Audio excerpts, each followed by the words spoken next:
Hello, my name is Mackayla and my presentation is about the stolen generation. Acknowledgement to country. Acknowledge the Wudjaka Noongar people as the traditional custodians of the land that we meet on today. Pay our respects to the elders past and present and the future generations of leaders to come. Thesis statement. The stolen generation is a major part of Australian history that will never be forgotten. The mistreatment of Indigenous Australians by the European colonists created conflict between the two races. Because of this conflict, the stolen generation was created. I will argue against the European colonists in this presentation. Australian Aboriginal culture. King College lecture slides quoted that Aboriginal and Torres Strait Islanders have lived in Australia for more than 65,000 years, making it the oldest maintained living culture on the planet. Australian Aboriginal culture was seen by the Europeans as low context, due to the lack of knowledge and involvement with the community.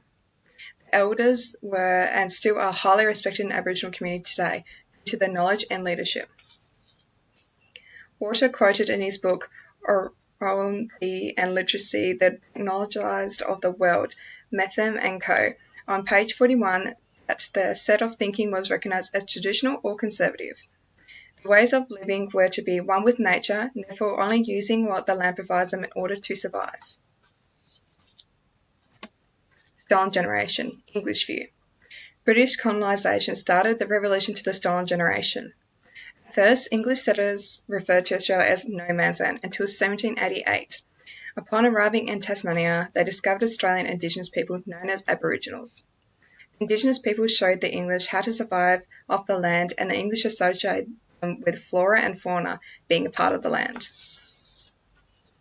In the 1800s, English colonies wanted to help mixed children have a better quality of life, which included them being academically educated and living as the Europeans did.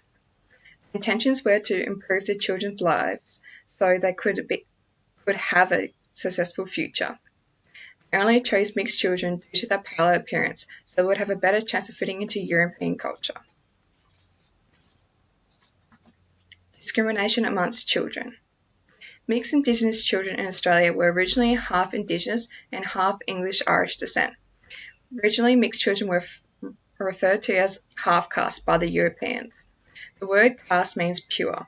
This is referring to the Europeans' blood, and the Indigenous blood is referred to being unpure.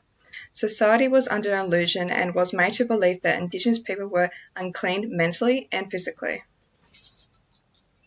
In the 1800s and mid-1970s, mixed children were taken against their will from their families, with the motive of not only acquiring these children to practice European culture, but also to remove the original culture altogether.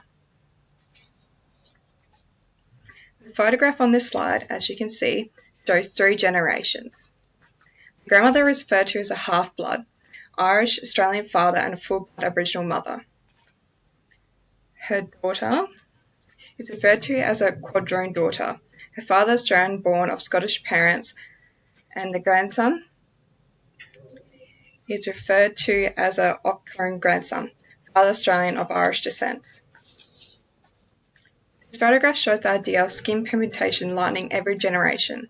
The photograph is based on a book called Australians' Coloured Majority that the Europeans created to reinforce the idea and elements of physical Aboriginal characteristics through three generations and the elimination of them. King College lecture slides quoted that assimilation was based on the assumption of black inferiority and white superiority, which proposed that Indigenous people should be allowed to die out through a process of natural elimination, or possible should be assimilated into the white community. To show the Europeans were othering the Indigenous people and their culture, making them foreign in their own country. Stolen generation camps. Camps were constructed by Europeans for the purpose of teaching mixed children academic education and how to live and act like a European. This discriminates and implies the way they were living before wasn't proper or right. The policy that allowed these children to be taken away from an Aboriginal society and placed into white society was the assimilation policy. The policy was the slow destruction of Aboriginal culture. When mixed children arrived at these camps, They were taught to dismiss their Indigenous heritage, which included their traditional language, and to only practice white culture. This included changing their names. This was stated by Curtin College Slides, Week 8. There were many camps constructed throughout Australia. The well-known camps in Western Australia was the Moore River Settlements and the Currup Institution. Staten on page 139 of the journal article Shattered the Myth of Racism, Volume 1, quoted that these settlements and institutions kept barely clothed or bathed children in substandard housing, ill-nourished, forced to physical labour, exposed to disease, and educated by hostile, unqualified teachers. The Europeans falsely advertised these camps, portraying them as a safe haven. In reality, terrorised innocent children and kept them against their wills. Some white Australian leaders at the camp misled some children by telling them that their parents had passed away or abandoned them. This is stated by Australians Together, paragraph 11. Thus giving them no hope or reason to try and go home. This is a cruel and heartbreaking lie that they completed on children no older than 14 years of age. After leaving camps, what happened to them? The children who were a part of the stolen generation were taken at a young age by Australian federal state government agencies, the church mission, and the church missions. Once they turned 14 years old, they would be given no more than a few dollars and a single set of clothes. Staten on page 139 stated that, cast away from their family, society, tradition, and love, many Aboriginal men ended up in prison due to alcoholism and would often die an early death. Australians Together on paragraph 11 stated that some children were adopted by white Australians, where most of them suffered psychologically, physically, and some were even sexually abused, while living in the state care or with their adopted families. Even after all the years spent at these camps, quality of life and purpose has not improved, leaving children depressed and alone. Long-term effects. Long-term effects are still being seen in today's society. The people who came from these camps are known as the stolen generation. The intergenerational effect are the loss of identity, tradition, languages, and many stories have been forgotten. Family heritages have also lost due to the stolen generation. More than 38 years later, the former Prime Minister of Australia, Kevin Rudd, apologised to the stolen generation on the 30th of February 2008. This deeply moved Australian Aboriginals. Now, a single apology has been made towards the stolen generation before Kevin Rudd. The message has created some sort of comfort to those who were affected. The memories of the stolen generations will never be forgotten. Lynette Baxter's newspaper column is evidence of the confusion of lost relatives. As you can see on the slide, it says, "My name is Lynette Baxter. I am trying to find my baby sister, who I haven't seen for 15 years. Her birth name is Victoria Marie Baxter, who was placed with white people in the late 70s.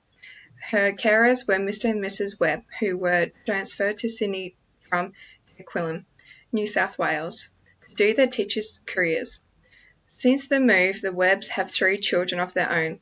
Vicky's parents' names were Faye, Day, and Bobby Baxter. Our father has died now, but Mum is still alive. Her Auntie Debbie died 3 years ago. I would appreciate any information of her whereabouts, as our Mum is still grieving. I would love the opportunity to contact Vicky in any way to reunite our family. Lynette Baxter." Comments like hers might never be answered due to the brainwashing and change of a location that Europeans forced upon the stolen generation. Concluding statement. The stolen generation is an important part of Australian history. The stories of how Indigenous people were treated in their own land was extremely unfair. Innocent children taken away from their families and held captive in settlements and institutions is heartbreaking.